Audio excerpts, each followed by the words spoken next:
দর্শক আমরা আপনাদেরকে যুক্ত করেছি পল্টন মোড় থেকে। এই পল্টন মোড়ে কিন্তু আজ দুপুর 2টায় জামায়াতে ইসলামী সহ 8 দলের যে সমাবেশ, এই মহাসমাবেশ কিন্তু রয়েছে। এই সমাবেশে কিন্তু তাদের 5টি দাবি রয়েছে, 5টি দাবিতে তারা এই সমাবেশের আয়োজন করেছে। এই সমাবেশে কিন্তু 8টি দলের যে প্রধান নেতা তারা কিন্তু এখানে উপস্থিত থাকবেন বলে জানিয়েছেন। আপনারা দেখছেন দুপুর 2টায় হলেও এখনই কিন্তু নেতাকর্মীরা এখানে চলে এসেছেন এবং তারা যে ব্যানার পোস্টার সেটি নিয়ে তারা এখানে অবস্থান করছেন। দর্শক আপনারা দেখতেই পাচ্ছেন এখনো কিন্তু যান চলাচল কিছুটা স্বাভাবিক রয়েছে,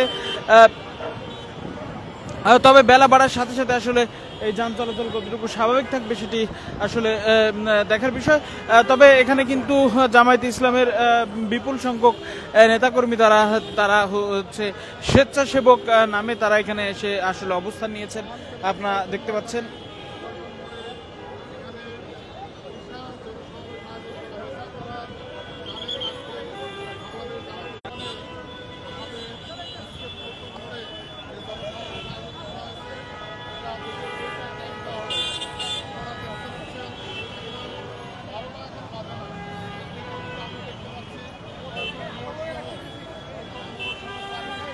হ্যাঁ দর্শক আপনারা দেখছেন এখন কিন্তু বেশ নেতাকর্মীরা এসেছেন, তারা কিন্তু কথা বলছেন। আমরা একটু কথা বলার চেষ্টা করব, একটু কথা বলে আপনার সঙ্গে। আপনি কোন দলের পক্ষ থেকে এসেছেন? ইসলামী আন্দোলন বাংলাদেশ। আর কয়টা দল আছে এখানে? আমরা সর্বমোট 8টা দলের প্রার্থী এখানে আসবে। এখানে আসবে ইসলামী আন্দোলন বাংলাদেশ, তারপরে হেফাজতে ইসলাম, তারপরে এই যে জামাত ইসলাম, এলাহাবাদ মজলিস, ওলামায়ে মজলিস, এমনি আমরা 8টা দল সবাই আসতে আসছি। কি কি দাবি আপনাদের? দাবিটা আমরা গণভোটের জন্য আমরা এখানে আসতেছি আর কি। 5টা দাবি আমরা শুনলাম, 5টা দাবি কি? 5টা দাবি সমস্ত সব আমার জানা নাই। দর্শক আপনারা দেখছেন হ্যাঁ জামায়াতে ইসলামী শুধু এখানে কিন্তু অন্যান্য দলের অর্থাৎ ইসলামী আন্দোলন বাংলাদেশ সহ হাজির হয়েছেন, তারা কিন্তু কথা বলছেন। আমরা একটু জানতে চাই 5 দফা দাবি কি কি? আপনি কোন দলের পক্ষ থেকে এসেছেন? আমি ভাই এমনি দেখতে আসছি জামাত শিবিরের প্রোগ্রাম। আসলে মূলত এখানে যা দেখা মানে বোঝা গেল যে গণভোট এবং জুলাই সনদের যে আইনগত ভিত্তি, এটা আসলে বাংলাদেশের সবার জন্যই দরকার, এতটুকু বলবো। আচ্ছা, আর কি কি দাবি এখানে জানেন? না আর কোথা থেকে আসছেন? মানিকগঞ্জ থেকে আসছি, আমি ঘুরতে আসছি, দেখলাম প্রোগ্রাম তাই আসছি। দর্শক আপনারা দেখছিলেন তারা কিন্তু বলছেন তারা দাবির বিষয়ে আসলে তেমন পরিষ্কার কোনো ধারণা নেই বোঝা যাচ্ছে। ভাই কি কি দাবিতে আসছেন বলেন তো? আপনি কার পক্ষ থেকে আসছেন? বাংলাদেশ জামাত ইসলামের পক্ষ থেকে। যে দাবিগুলো কথা বলছেন এই দাবিগুলো তো বাংলাদেশ জামাত ইসলামকে 7 দফা দাবি দিয়েছিল, পরবর্তী 5 দফা দিয়ে দিচ্ছে। এরপর এখন প্রধান 2 দফা আছে। জুলাই সনদের আইনি ভিত্তি কার্যকর রূপ দিতে হবে এবং গণভোটের তারিখ ঘোষণা করতে হবে, জাতীয় নির্বাচনের আগেই গণভোট আয়োজন করতে হবে।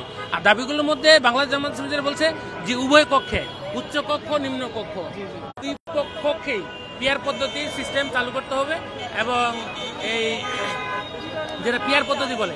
এরপর হলো আওয়ামী লীগের সহযোগী সংগঠন ছিল 14 দল, 14 দলের কার্যক্রম সম্পূর্ণভাবে নিষিদ্ধ করতে হবে, ঠিক আছে? এবং এই যে বিচারগুলো, যে গণহত্যাগুলো হলো, এই গণহত্যাগুলোর বিচারিক রূপ এবং বিচারিক রায় দিতে হবে দেশবাসীর কাছে। আচ্ছা, এই আর হচ্ছে গণভোটের কথা অনেক রাজনৈতিক দল বলছে, তারা নির্বাচনের দিনই গণভোট চান। সেক্ষেত্রে নির্বাচনের দিন গণভোট হলে অসুবিধা কোথায়?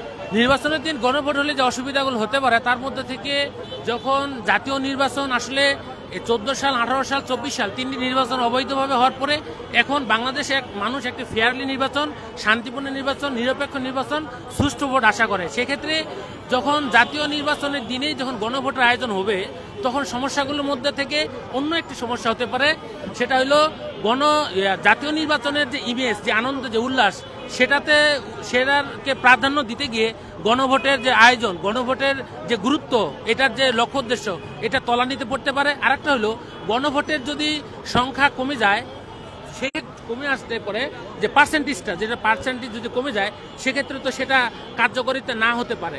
কার্যকারিতা যদি না হয় তাহলে জুলাই সনদের যে আইনি ভিত্তি এবং জুলাই আন্দোলনের 24 সালে যে ঘটনাগুলো সংঘটিত হয়েছে, ভবিষ্যতে কোনো সরকার গঠন করলে সেইগুলোকে টেনে এনে তো আগামীতে তারা বিচারিক কাজ করতে পারে। দর্শক আপনারা দেখছিলেন তারা কিন্তু এখানে আসছেন এবং তারা বিভিন্ন বিষয় আসলে কথা বলছেন আমরা জানতে পারছি এবং আমরা আরো কয়েকজনের কাছে আর কি জানতে চাইবো। দর্শক আপনারা দেখতে থাকুন। ভাই আপনি কোন দলের পক্ষ থেকে এসেছেন? আমি ইসলামী আন্দোলন বাংলাদেশের পক্ষ থেকে আসি। ইসলামী আন্দোলন বাংলাদেশের পক্ষ থেকে। আচ্ছা, কোথা থেকে আসছেন? নারায়ণগঞ্জ জেলা থেকে। আচ্ছা, এই যে আপনাদের দাবিগুলো, 5টি দাবি আমরা জানি, 5টি দাবি কি কি আছে? এক নম্বর হলো আমরা গণভোট চাই, যেন আমাদের জুলাই সনদে আইনি ভিত্তি হয় এবং পিয়ার পদ্ধতিতে নির্বাচন হয় এবং আমাদের যে সংস্কার আছে সংস্কার হয় এবং জুলাই গণহত্যার যে বিচার এটা যেন দৃশ্যমান হয়।